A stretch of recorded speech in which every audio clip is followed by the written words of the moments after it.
Welcome to Piano Inspires podcast, celebrating pianists, teachers, and innovators as they share their inspiring stories about the transformative power of music. Are you a piano teacher looking to expand your skills in teaching recreational music making? We are excited to launch A Pianist's Guide to Teaching Recreational Music Makers, a groundbreaking online course crafted for piano teachers who want to inspire students to play on their own terms. Since the recreational music making movement took root, there's been a growing desire among teachers to welcome a new kind of piano learner, one who's motivated by personal enjoyment rather than performance pressure. This fully online, self-paced course covers everything from business management and curriculum design to best teaching practices in recreational music making. You'll explore 7 core sessions, each packed with insights from leading experts, plus an 8th session offering bonus resources for further exploration. Whether you're completely new to RMM or looking to fine-tune your skills, this course offers a structured, flexible way to broaden your teaching toolkit with 10 hours of content. Head over to pianoinspires.com/courses and start transforming the way you teach today. Hello, I'm Andrea McAlister, Director of Digital Programming for the Francis Clark Center, and I'm so very pleased to be joined by Midori Koga today.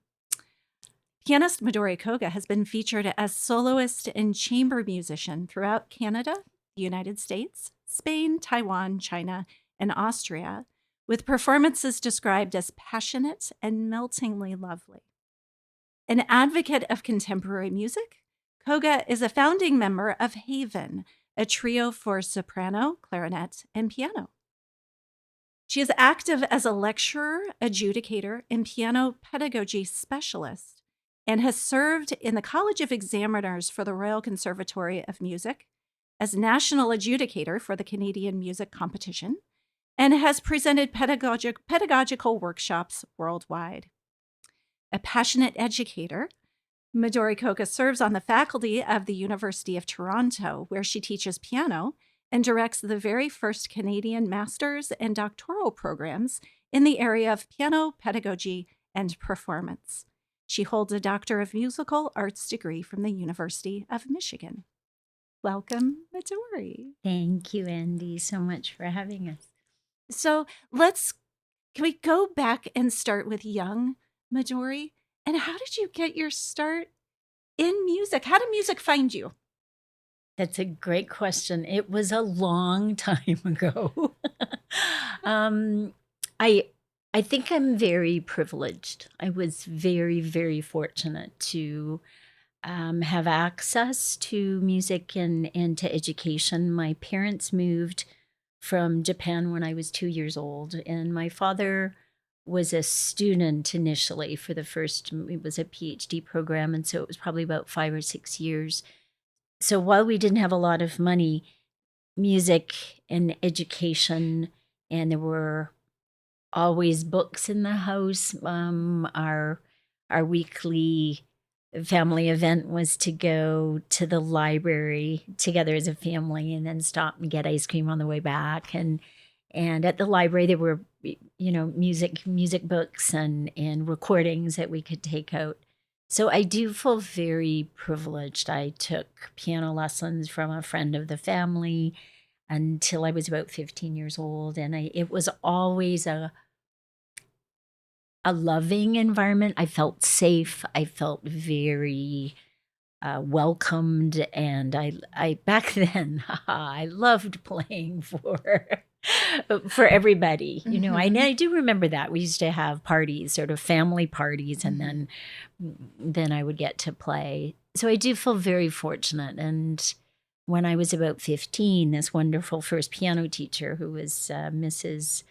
Ochiai, she's still a good family friend, and she thought that it might be a good idea for me to study with one of the recently retired university professors. And so she put us in contact, and then I had, I think, 15, 16, 17, 18, so about 4 years with the most wonderful Phyllis Schultz, who probably to this day is one of my, biggest fondest memories. And even if I don't remember specific things in the lessons, I remember the feeling of just excitement and joy. She used to conduct and sing while I played. And so I really, I think, carry a lot of that with me now. I can still see her face, and there was always joy with those lessons. So I was very lucky, I think. What a wonderful environment to grow up in. How did these lessons start? Did you have an instrument in your home and you were just drawn to it? Was it something your parents said, "Oh, now it's time for piano lessons"? How did that first It's a begin? really good question. I think we always had, my mom played. Mhm. So I think we had a little upright in the house. And so she started taking lessons first. And I think when I was 3 or 4 or 5, I just would go with her. And I Mhm. think that's why I don't really remember how it started, but we did play a lot of duets together. So my mom and I, and it was her friend, Mrs. Ochiai, and we. So there wasn't a kind of a hard start, and it wasn't forced. So I'm very Mhm. grateful for that. It was something that kind of happened organically, and I do think about that a lot for our Mhm. young children, and just really encouraging, but not forcing when I think sometimes that can happen, and then that changes the feel for the music. Definitely changes the dynamic and the Mhm. relationship with the instrument. Yeah. What a lovely gift your Yeah. mother gave you Yeah. to make music such an organic part of your upbringing, where it wasn't, well, now you have to go to the piano and practice, but it Yeah. was more of an invitation to Yeah. join Yeah. and be with your mother through music. Yeah. What an incredible gift that you were able to have with her. Yeah. Um, so, as you studied with another teacher, and then you said Mhm. you transitioned to someone else in your teenage years, Mhm. how were they able to continue to nurture that joy? Because that's when it gets tricky, when you think, "Oh, now I really have to practice and put in a little bit more work." How did they keep that spark alive? How did you keep that spark alive? Or was Yeah. that never even a question for you? It was definitely a question. I credit the teacher, I think. So again, my first teacher, I think, was very wise and understanding. I mean, she gave me so much love and comfort and safety. And then she was very wise in understanding that I might go more seriously into music. And at that point, she put me in contact with somebody who knew that world. And until then, I didn't know the world of competitions. I had done some exams. I was in Canada, and Mhm. and so we did a few, but I only did a few. I did grade 5 and grade 10. So it was never, I don't remember the feeling of pressure, and I'm again grateful for that. But this teacher, so she was an emeritus professor, and so she knew the world and loved the world, and also knew what I needed to do in order to prepare. So she had me enter some competitions and enter some of the upper level exams, and she had very wonderful high standards in the most joyful way. So she had a way somehow of inspiring that kind, and again, the singing and the dancing. So where I had played notes before, I could, in her gestures and her, she would be dancing around the room, and in her gestures, I could feel how the flow of a phrase, and there's such incredible joy that can come out of that feeling. It's no longer the notes, but it's about that line and that, the phrase kind of taking It off. was like seeing the music come It alive really through someone did. else. It really did. And I could feel it. And my mom used to say I would go to piano lessons playing all the notes, and she could tell, okay, she's prepared, but that I would come back and the music would be really transformed. And so that was fun, I think, for her to see how much came from this wonderful wonderful woman. And she would, I'm remembering now, she would drive me home sometimes from the lessons. And she drove it was, I think, a Camaro. It was a red Camaro convertible. Wow. No, it was a convertible.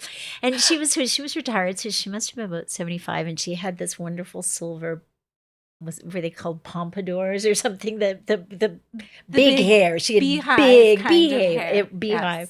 beautiful hair. And she would put a scarf on, and then we would drive, and she would blast Brahms symphony. She would say, you know, we're going to listen. And she had the I guess it was like a little cassette tape. So I'm trying to remember now what.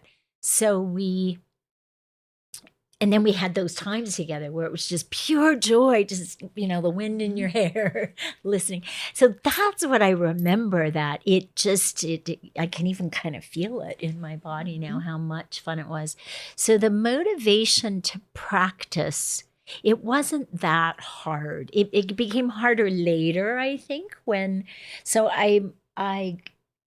the power of those two teachers and inspiring something, you know, so all the teachers out there working with young people, the power of inspiration and joy and creating together. And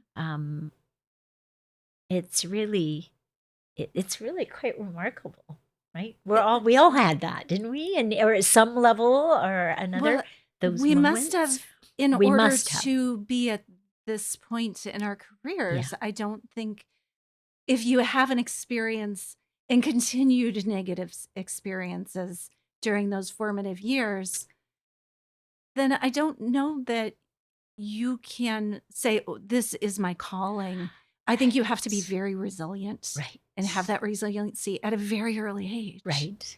If you can overcome such negativity toward music. Right. I love how you were describing how she used movement and blasting the Brahms and in her Camaro. Yeah. And I can feel that. It. Yeah. You know, I know. So I would imagine, as a young pianist, and thinking, like you said, about the notes. Now I have to get the notes right. Yeah. And then getting out of your own head almost, or getting out of your fingers and your head, and seeing this teacher just bring the joy out of the music and show you through movement what that joy could look like. Yeah. Or blasting the music in the Camaro, and how just what a beautiful music making joyful experience that must have been. Exactly. Yeah.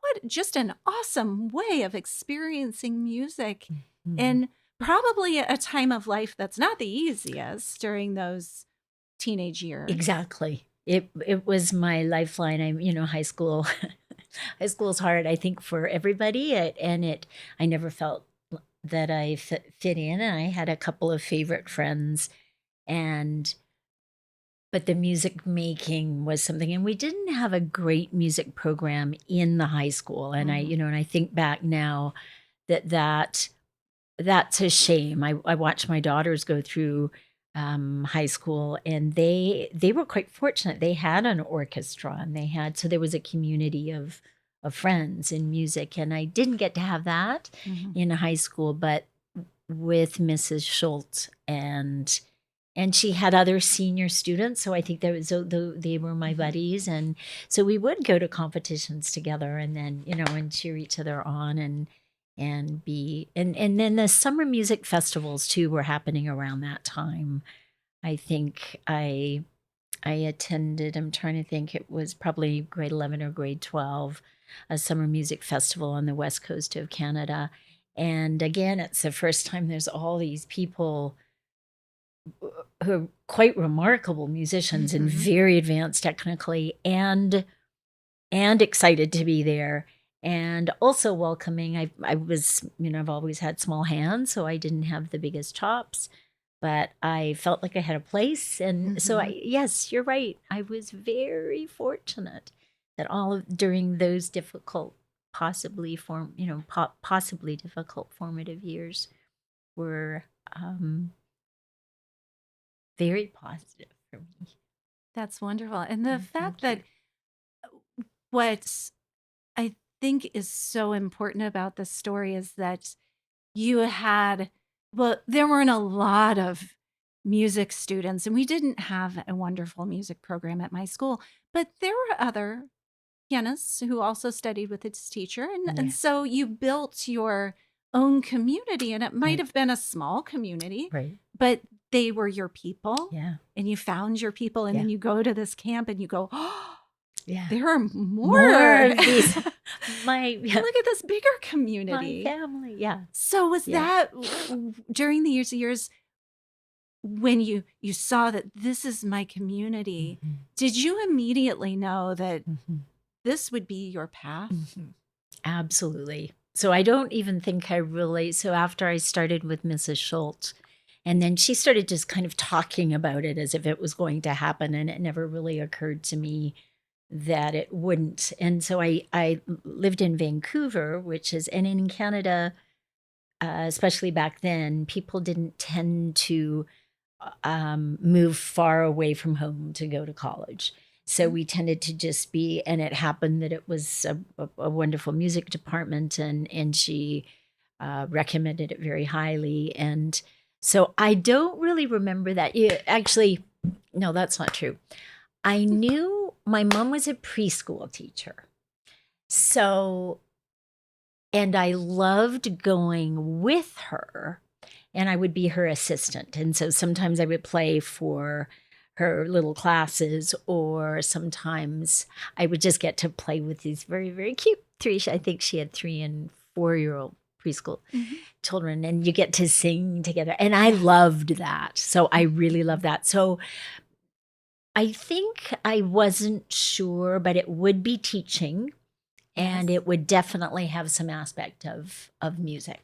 So I wasn't sure if it would be, maybe elementary teaching or preschool teaching or piano teaching, but I knew that the teaching part, I think, was a big, that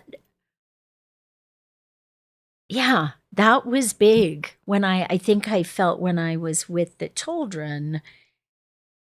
Well, there's a joy with that, right? They're just, and they're completely engaged, and And they are their whole selves. they are their whole selves. Right. Lovely. Exactly. They are completely in the moment. And I have a story that, and I hope my mom won't see this, but my mom has a little bit of an accent. And so she's from Japan. And so she had taught the children Rudolph the Red-Nosed Reindeer, and her accent doesn't allow her to do So she had taught the children Rudolph the Red-Nosed Reindeer, and the children sang it that way for the families when they came. And it was actually very, very sweet. And even at home, apparently some of the moms would say, so honey, it's actually Rudolph. And the child would say, no, Mrs. Koga says Ludolph. So it's Ludolph, Mom. So, I mean, just things like that. I do remember just the joy of the music in the sweetest way.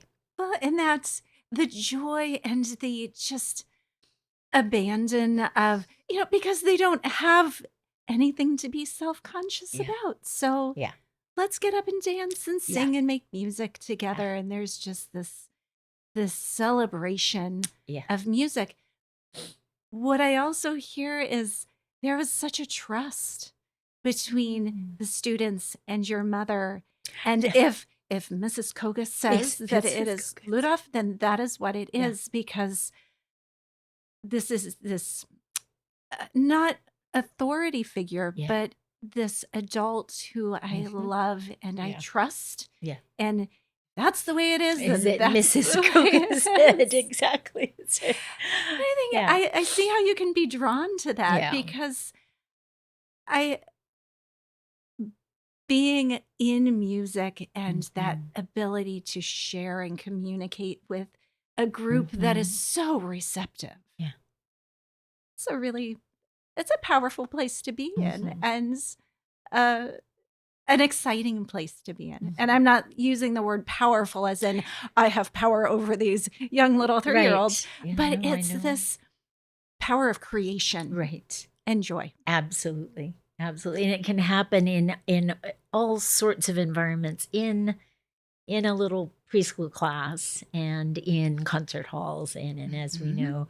And I am mindful of that. And I do think a lot of my mama, who's, aging now and taking care of my dad who's not well, but she really did, when we talk about impact on the world, I actually think of those teachers at the very earliest experiences for children, and through singing and movement and listening and playing an instrument, piano or a xylophone. And when my mom retired, the parents gathered at many, I think she had taught for maybe 30 years or so, and the parents through the 3 decades gathered and they planned this lovely celebration for her. And so by that point, now the preschool children are all kids in university, and there were lawyers and doctors, and and so for her it was this amazing. I still remember she was just kind of in shock.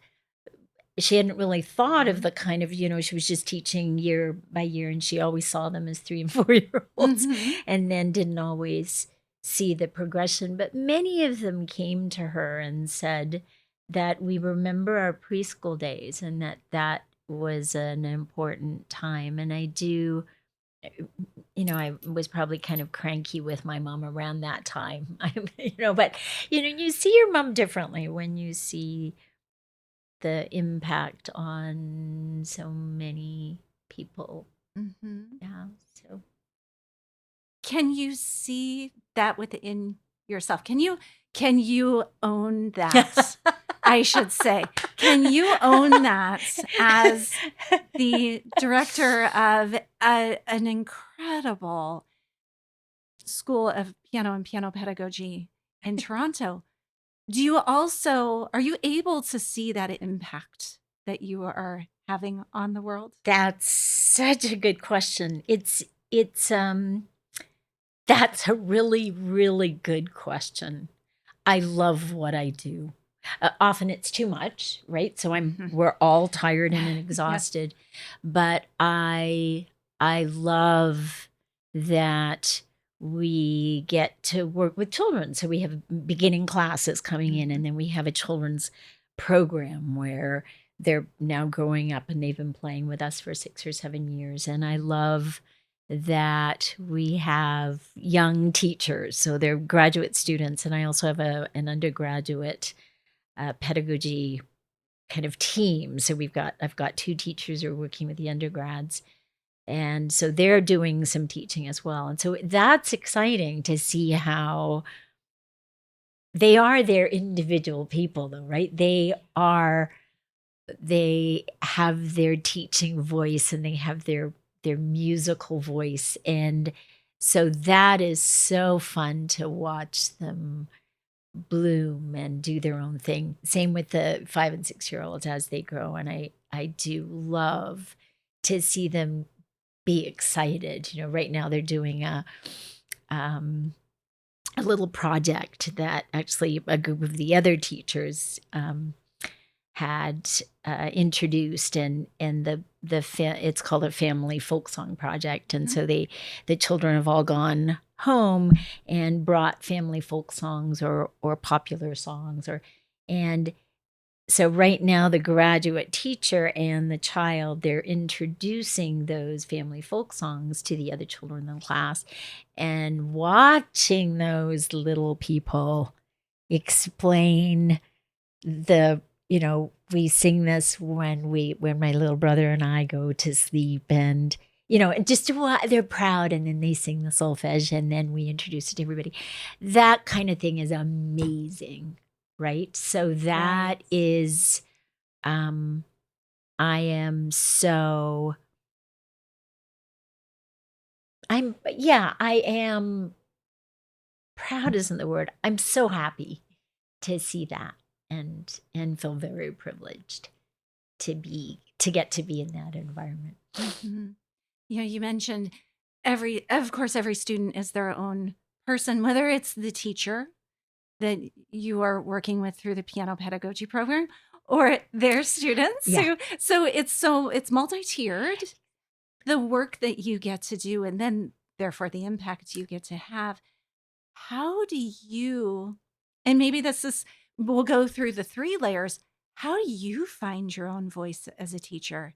And how do you help your students find their voice as a teacher? So then we have to go to the next level and say, how do we help the students find their voices as young musicians so that they can have those experiences that you did, where you saw your teacher like, bringing the music alive?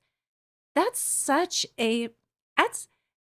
a difficult balance to achieve, because not only are you trying to pass along these values that you have, but you also have to nurture that within yourself. Right. Yeah. How do you maintain I'm not even going to say balance, because I don't know that we don't really have maintain balance. a balance. Yeah. But how do you maintain that motivation, inspiration, that keep that passion going in yourself, so that you can model that for others? And it's a really great question. I'd love to ask you too.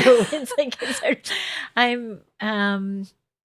so one of my again great privileges is playing with my trio. So I'm with a soprano and a clarinetist, and the 3 of us we started playing together about 12 years ago, and we live in different cities. So Kim lives in Texas and Lindsay lives in North Carolina. I live in Toronto, and we happened to come together. Each one of us kind of knew the other one, and then we came together and did a couple of concerts, and there was a synergy and as people and as 3 mothers and 3 working women, and as musicians. And so that we commission new work. So that piano, soprano, clarinet combination is a little unusual, and so we have been writing grants and commissioning works, and we have been working with we have kind of a family of living composers, and we keep going back to them, and they're dear friends, and we keep going back to these composers, I think, because they tell stories of life and joys and gratitude, and sometimes life and death, and a lot of parenting. And one piece that we just commissioned is by Yvette Harriman Rodriguez, and she's a woman from Cuba and is living in the States, and we just sat together in a brainstorming session, and she said, I would love to write a piece of music that conveys somehow this in between. My home is Cuba, and my home is in the United States, and my home, but one foot in each place, sometimes makes me feel like I'm in another world, and sometimes that's special, and sometimes it's lonely. And she expressed it so beautifully, and so and it's something then that I kind of responded to. I'm in Canada, I lived in the US, and I'm Japanese heritage, and sometimes I feel, where do I belong? And so in experiences like that, where we talk as a trio a lot about what is our voice as a trio, what is our voice individually as musicians, and what is the voice of the composer, and telling that story, and who are our audiences.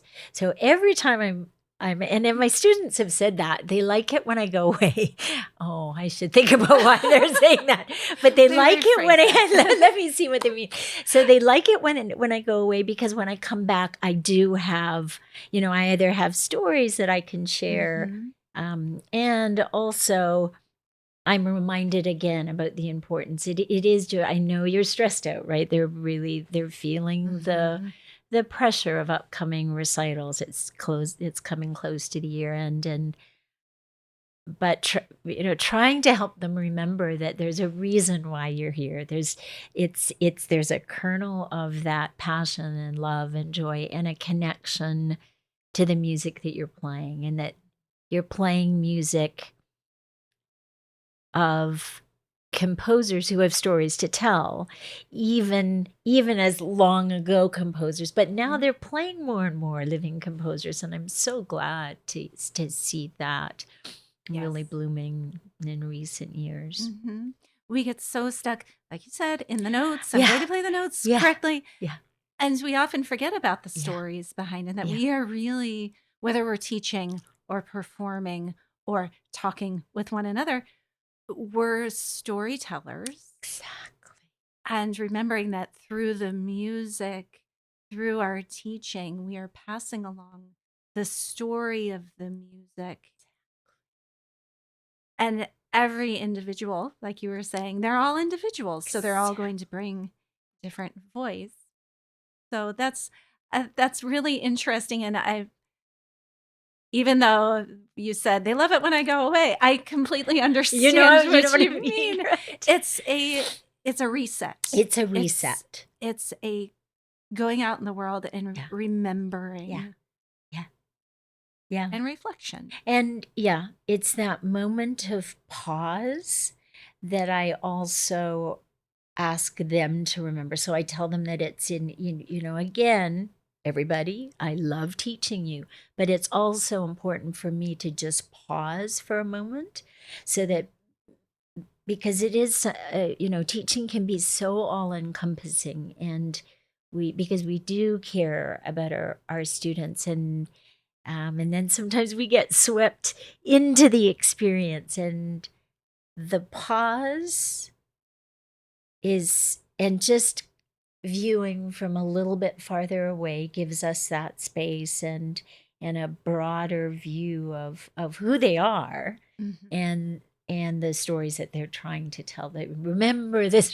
Hey, everybody, remember the stories that you're trying to tell. I know you're trying to get that octave passage, but let's just step back for a minute. And often then the octave passage with a little less tension resolves a little bit more. I mean, it's a balancing act, like you say. Yes. Yeah. How do we help the 20-somethings, our students, understand how important that pause is? Because I know when I was that age, it was go, go, go. I do not have time to pause because it's just too much to do. I know. I think it's worse now. I think it's much more difficult now. Yeah, and I do. I'm so glad you said that, because I do think about that a lot, and I think that's actually, Jess and I are doing a presentation tomorrow, very much on this topic of the spinning world, spinning so quickly that we do have to sometimes pause, and I can tell them, and we have conversations about this all the time. In studio class just on Thursday, they were looking so tired that I said, let's put on our coats, let's just go for a walk. And they'll go for the walk, and they're happy for the moment. And I, try again to remind them on another day. I brought my puppy Loki in, and he was a disaster, and he was all over the place. But it gave them a moment to just laugh a little bit and chase him down the hallway because he took off. But I do think about that a lot. My daughters are that age, 20 and 23, and I see that in this spinning, in the fast spinning, that we're all just forgetting the pause and the human connection and the importance of whatever is important to you. So for us, we're so lucky to have music, and just cultivating those moments in whatever it might be, in piano playing or in teaching. For me, I think it's that too, or or snowboarding or, or cooking or baking. Mhm. And I do wish that for the younger generation, that they don't allow themselves to be, Mhm. taken off into the hurricane of life. Yes, it's really difficult because it's the getting ahead. Well, if I stop, I can't achieve this goal, or someone else will get the job that I want. And there's so much competitiveness, Yeah. even not even external Yeah. competitiveness, it might be Inside. Yeah. internal. And Yeah. you talk a lot about vulnerability. Mm-hmm. And like you said, you have been giving this presentation with Jessica Johnson Mm-hmm. and all of the work the two of you are doing Mm-hmm. about talking about just the messiness of life. Um, how how do you deal with the messiness of life? That's a big That's such a question. good, as Jess and I have been thinking about this and working with this, I think the one thing that we have learned a little bit is to just sit with the messiness. We've learned that we can't outrun it. We have tried for much of our lives. And so just to be able to embrace something that's hard, and I think, each of us has had some moment in our lives where the very thing that we didn't think we could ever handle, if it happened, and something does happen to that, and then you have the wake up call that then the only important thing is not success, not moving forward, but your core values of human connection, the people, your family, um, our puppy, our husbands, Mhm. and I think that it, just a really quick story. When I was 24, I I actually quit piano for a year. So Mhm. it was sort of kind of getting close to rock bottom, and I had been in Austria for 2 years. It was a very intense program, and I came back exhausted and had a kind of a personal breakup, a relationship breakup, and it was all too much for me. And I decided that I just couldn't do music anymore. I can't do music. I can't do piano. And so I quit and I took a job as a tour guide for 10 months. And it was very good for me because I had to get up and I had to kind of be in show mode. And I took about 8 months to really understand that I miss music so much. But that pause, I think, and I really didn't play for 10 months. Mhm. But that pause, I think, took me into and that's what sent me to Michigan. And that was for me a huge step. So it was really Right. after the pause that I feel that there was a really big step upwards. Mm. So yeah, so the beauty of the pause, if anything, for young people, don't be afraid to take the pause. In a moment to yourself, you're allowed to breathe. You're allowed to just be, for a moment. Mm. To just take up some space and be with yourself. Yeah. Yes. That I'm sure that was such an important pause for you to take 10 months off, like you said. And I think when you allow yourself that space, you really begin to understand, like you said, what your core values are. You Mhm. found and you rediscovered after a very trying time Mhm. what your core values were because you Mhm. took that time. I think it's so it's difficult when you're caught up in that. Okay, I do my master's and then I go on and get my doctorate and then I have to get the university position. And life doesn't always work out that way. So being able Yeah. to sit in the pause and say, this is where I am. Where will my core values take me Yeah, next? exactly. And it might not be where you think. Exactly. It might not be where you and sometimes we have been, right? Happily surprised by that direction that came out of just sitting in the fear sometimes. It was a year of kind of just sitting in the fear. Well, we end our podcast with the same question because it is the Piano Inspires podcast. So, Yes. how does piano inspire you? I know we've touched on a lot of things, but how deep down in your core values, how does piano inspire you? I love the instrument. I love the sound. I love that it. We're so lucky. I wish it were a little bit smaller to fit my hands, but I love the way you can orchestrate and you can play chamber music and you can sing and I think the piano is also a place of meeting. So when I think of it's where we come together for this conference. It's where we come for this conference. It's where we come for teaching, where we come for making chamber music. So I kind of think of it as a meeting place, a place to create sound together and create emotion and stories. And we are so fortunate. We are indeed. And I am so fortunate that I was able to spend this very precious time with you. I really appreciate you taking this time. Me too. And Thank you. we need to have more conversations like this. And we will do so.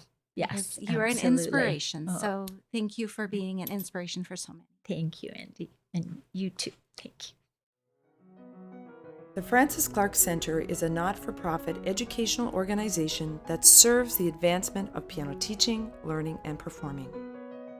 Divisions include Piano Magazine, Piano Inspires Kids, Journal for Piano Research, National Conference on Keyboard Pedagogy, the New School for Music Study, Piano Education Press, International Online Teacher Education, and Piano Inspires Online Community Hub.